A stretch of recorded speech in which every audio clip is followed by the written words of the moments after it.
We have a new high-tech way to help uncover the unfolding political drama. Let's get to our political reporter, Chris Ty. He's in our interactive election center to give us a tour. It looks great, Chris. It's great, and it's a great way to tell the story, Jim and Marie, on what is going to be a huge night. We have balance of power issues all over the place, from the White House to Congress. And I want to walk you through the U.S. Senate, because this is one of those stories we're going to see unfolding all night long. The Senate right now is in Democratic control. But here is how many seats Republicans don't have to worry about tomorrow night: 38, 28 for the Democrats, which leaves these white seats here on the bottom. That's the question. How many of those white seats will be controlled by Democrats? How many by Republicans? There are 9 races to really zero in on as we move towards election night. Some races the Democrats are hoping to pick off a couple of races from Republicans, and one of them is here in the state of Texas. Ted Cruz, a name you know, is being challenged by Colin Allred, the Democrat down in Texas, in a state that is purple. The question is, can blue kind of invade the Cruz red area? In Ohio, you have the most expensive Senate race in American history.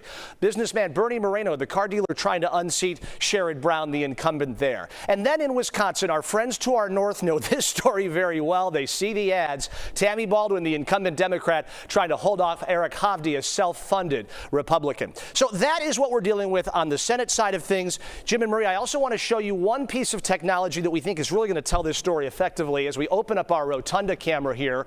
At around 6 o'clock Chicago time, we'll start to get these numbers coming in from Georgia and North Carolina and Pennsylvania. Don't expect to have any sort of finality tomorrow night, but our new technology is going to allow us to tell this story in dynamic new ways, from races here at home to those in Washington and coast to coast, guys. And speaking of here at home, Chris, can you run us through some of the races for Illinois that you'll be watching? Yeah, quick civics reminder, of course, every member of the U.S. House of Representatives goes back up for election every 2 years. Here in Illinois, this is the map of all the different districts. I want to point out Illinois District 17. This is a really gerrymandered district, from up in Rockford over to the Quad Cities down to Bloomington, currently represented by Democratic Eric Sorensen. He's being challenged by a former judge, Joe McGraw. This is one of those sort of bellwether races. You have abortion, you have immigration, you have the budget, some of the big things to watch, and it'll be kind of one of those signal sends early in the night. How is that doing?